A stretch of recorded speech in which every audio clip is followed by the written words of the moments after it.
Finally, after over 1,000 days and several dozen strongly worded handwritten letters sent to Marvel on my behalf, the special presentation format is back. Punisher: One Last Kill just released and continues to prove that this format is one of the most underutilized by Marvel Studios. In my opinion, the special presentation is the perfect medium to tell one-off, low-stakes stories that don't affect the rest of the MCU. It gives them the opportunity to tell shorter stories that they never had the chance to otherwise, introduce new characters, or revisit old ones to fill in the gaps within the MCU. Most importantly though, they give Marvel room to experiment. Do you know how crazy it was that Marvel Studios made a 1930s monster movie as authentically as possible, with a homoerotic dynamic between Werewolf by Night and Man-Thing, and that it's amazing? They would never be able to take a risk like that in the movies, but a special is cheap enough that it's worth the gamble, which makes it even more frustrating that they haven't been making them. But here's the thing. Now that they're back, it's time to make sure we don't have to wait another 4 goddamn years for the next one. So to do Kevin's job for him, here are 5 pitches for specials that I think we need to see in the MCU.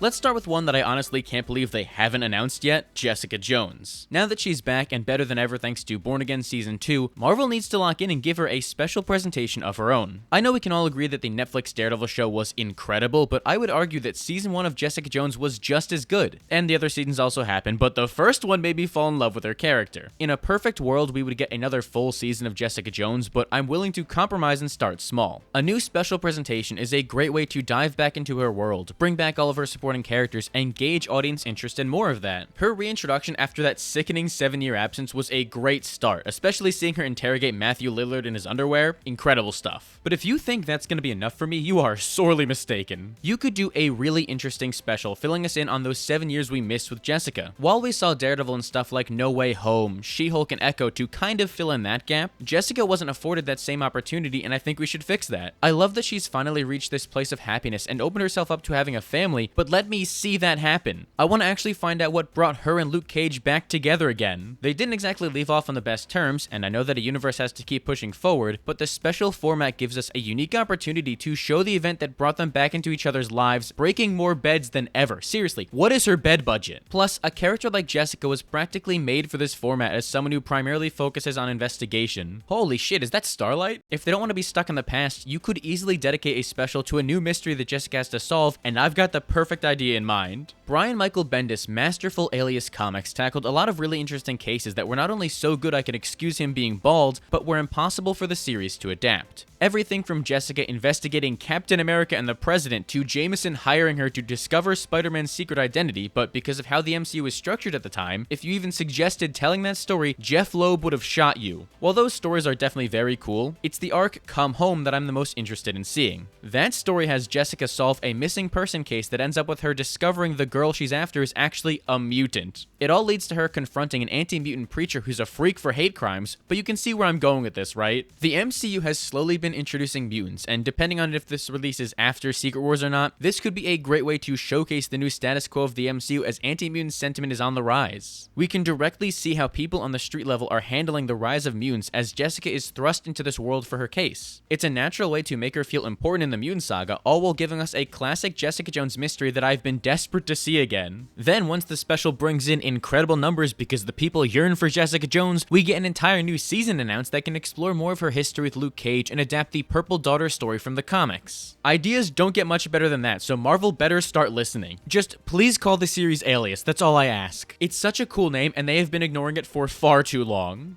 But here's the thing, and the Human Torch and the Invisible Woman and Mr. Fantastic, because the Fantastic Four are finally in the MCU, so we should be using them as much as humanly possible. After waiting my entire life for them to be given the treatment they deserve, I've become greedy and need to see them more. An appearance every year for the next 3 years simply isn't enough for me. Give the Fantastic Four a special presentation. My favorite thing about First Steps, more than any hungry purple guy or naked space lady, was how they handled the family dynamic. What separates the Fantastic Four from the soap opera drama of the X-Men or the co-workerness of the Avengers is that they are treated like a family in every possible way, and First Steps understood that. Johnny and Sue had an authentic sibling dynamic. Ben and Johnny had this brotherly bond where they wouldn't stop rage-baiting each other, and Sue and Reed of course felt like the parents keeping everything together. And also Franklin was there, so they were taking care of a literal child, but it goes beyond that. I could have watched an entire movie of them interacting with each other and solving problems on the small scale. It was perfect. That is where the special presentation comes in case you forgot what this video is about because of my glazing. This special would allow Marvel to actually devote an hour of time just to the Fantastic Four as a family and let us see more of their domestic side. Just look at something like the Guardians of the Galaxy holiday special. There weren't any villains in that project unless you think Kevin Bacon is evil. It was just a fun way to showcase them in a new light. So let's just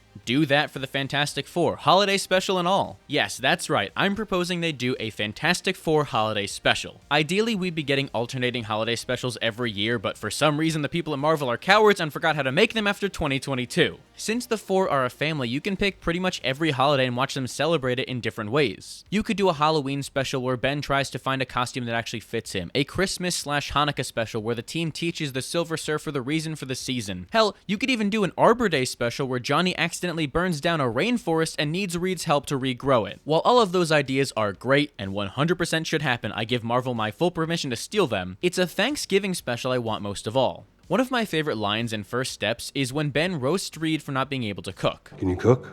It's more of an art, not a science. So I think it would be an incredible payoff to that if we got a Fantastic Four Thanksgiving special where Reed tries to scientifically cook the perfect turkey. In doing so, he would become obsessed with perfecting the recipe to the point where he accidentally opens up a portal in the multiverse and has to fix it without anyone in the family finding out. You can't tell me that wouldn't be the most entertaining thing ever. If you want, you could even introduce the Council of Reeds here as he goes to them for advice on this recipe. Just go as absurd as possible with it. I love when mundane tasks spiral out of control. It's a great way to lean into Reed's obsessive and analytical nature while also letting him grow as he conquers cooking by the end of it. Only for a villain like the Wizard to attack right when they're about to eat to stop them from trying the turkey at all, because I think that would be really funny.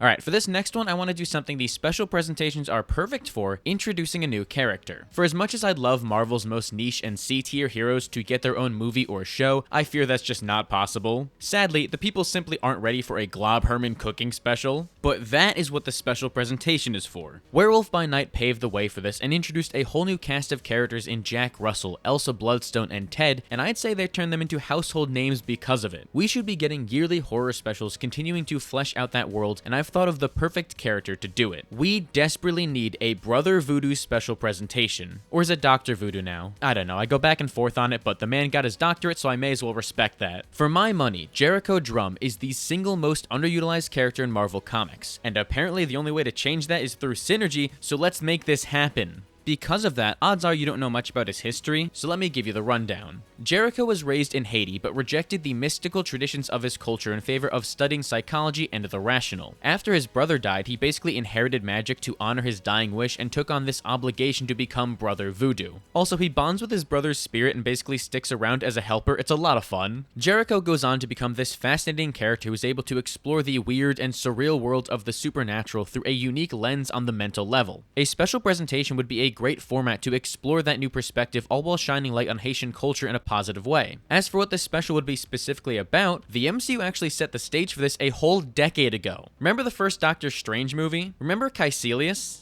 No? Yeah, that's fair. He's the guy with the weird eyes. Well, in that movie, he actually kills Jericho's brother Daniel, so you've already got a way to set his origin in motion. Just start the special with a flashback at his brother's funeral and then do a montage that jumps ahead showing his training to become as skilled as he is today and someone who could feasibly become the next Sorcerer Supreme. From there, there's a few different ways we can go with it. He's teamed up with Werewolf by Night in the past, so it could be a lot of fun to see those two work together in a spiritual successor to that special. See what I did there? Because of the ghosts? Okay, yeah, I'll kill myself. But if you don't want to do that, there's a loose end in the MCU that he could tie up. Baron Mordo should hunt him down. I doubt we're ever going to see Mordo in a Doctor Strange movie again since the stakes would be way too small, so let's utilize him in a way that would uplift another character and watch him try to take Jericho's magic to finally resolve that lingering plot thread now that he's evil. It's also a very cool way to show how voodoo differs from regular magic in the MCU as he's able to defeat Mordo. It's less rooted in the classic arcane magic we're used to and is more tied to spirituality, and this would be a great way to demonstrate the difference. Maybe he could even help redeem Mordo with his true powers, psychology. As cheesy as that might sound, his pure heart is what makes him so special, so I think this story would really do him justice. Alright, let's keep this party going. Who's next on the list of oh god. I don't know how I'm supposed to make this section funny. Okay, new rule. If I make a joke in the next 3 minutes, someone is going to take away my knees. Deep breath, here we go.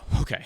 Ever since the idea of a special presentation has been introduced, I've always wanted to see one for Isaiah Bradley. After his heartbreaking introduction in The Falcon and the Winter Soldier as the forgotten Captain America, he immediately became one of the most interesting MCU characters to me. Even putting aside my very blatant Captain America bias, the tragedy surrounding him is brutal to think about. Isaiah was a Korean War veteran who was forcibly used as a test subject to try out the new batch of super soldiers serum. He was one of the lucky ones who survived, but it's hard to even call it luck considering all the horrific trauma they put him through with the experimentation. He was tasked with taking out the Winter Soldier, but once he failed, the racist-ass US government didn't like the idea of a black super soldier and threw him in prison to do all the aforementioned torture, which makes me sound like a sociopath asking to see all of that in a special that adapts the Truth comic, but I promise it's for good reason. In-universe, Isaiah's story was erased. The government burned any piece of evidence that proved his existence and left him to rot without any support. Despite him wanting to be kept alone, my GOAT Sam Wilson wanted to make real change as Captain America and went out of his way to get Isaiah's story memorialized in the Smithsonian. It is such a touching scene that reinforced Sam's empathy as he made sure Isaiah's story wasn't forgotten. It genuinely makes me cry every time I watch it, including right now just thinking about it, so let's just move on real quick. Making a special dedicated to Isaiah's story would do a lot to retroactively make his appearance hit even harder. Instead of just being told what happened, we'd be able to actually see it and experience things through his eyes. It would have to be a very mature project, but stories like this need to be seen to truly understand America's horrifying history, especially because this isn't just an exclusive thing to the MCU. These experiments happened in real life. It's a haunting part of history that you aren't taught in school, but this special could be a way to change that. Not only would it get the word out about Isaiah, but in a meta way, it would be spreading the word of other people in the real world like Isaiah who never got their story told. That alone is more important than anything else you could do, and a great way to use this format to teach. I also think it'd be cool to recontextualize this special as an in-universe movie that tells Isaiah's story. You can easily say it's the footage they show on loop at the Smithsonian to immortalize him. It's a great way to build out the world of the MCU as we get to see that history and show the lengths they've gone to try and fix that mistake. And I also want a way to justify Carl Lumbly narrating the project because he is so good as Isaiah, and I want him to have this opportunity to be in it in a way that makes sense. Okay, God, that was a lot harder than I thought to not make any jokes, but we did it. I get to keep my knees intact after all, and truthfully, I feel great about it. Oh, shit.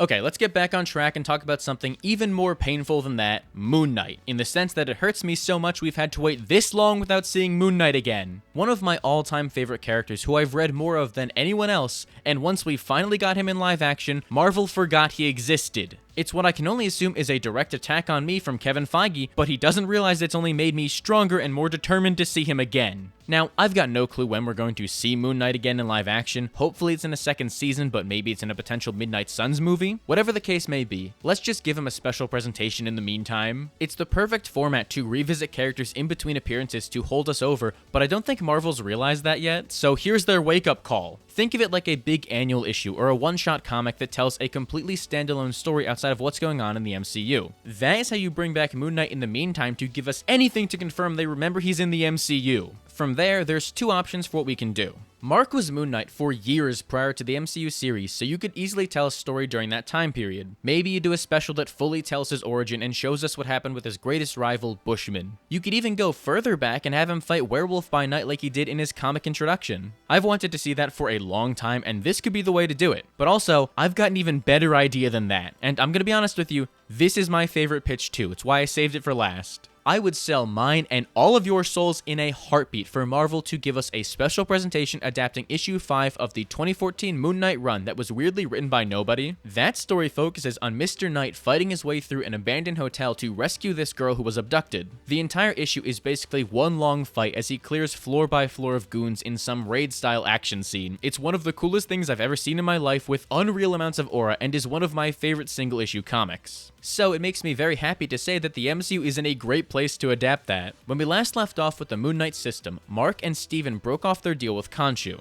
It was a clean slate ending that gave us infinite possibilities for the future, so why not pick back up with them in a one-shot story like this? While you could easily have Jake Lockley fronting for the special to introduce him like this in a way that shows how down-to-earth and caring he is to go rescue that girl, I actually think it's more interesting if it's Steven under that mask. He's become the de facto Mr. Knight in the MCU, so let's use this special to get him closer to his comic counterpart. He can test his fighting skills as he battles his way up the hotel to save her because he knows it's the right thing to do and can't go back to his old life. And since they're cut off from Khonshu, there will be actual stakes as there's no magic suit to rely on. Just a truncheon, some crescent darts, and a beautifully violent dream.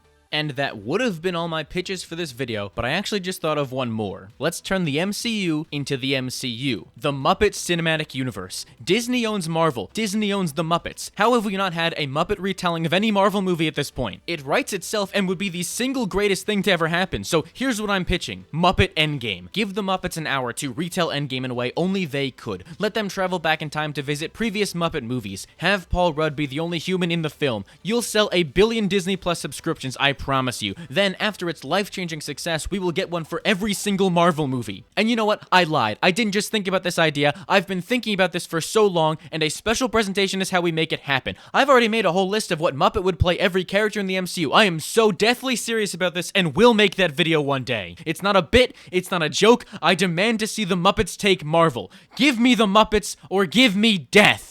But what special presentation do you want to see in the MCU? I would genuinely love to hear what everyone has to say and continue the conversation down below. And while you're at it, make sure to give this video a like and subscribe so you don't miss the next one. If you don't do it, then I'm just gonna assume you hate the Muppets, and that's the worst thing you could do in this world. So you better subscribe, otherwise you're gonna be a filthy Muppet hater, and I want nothing to do with you.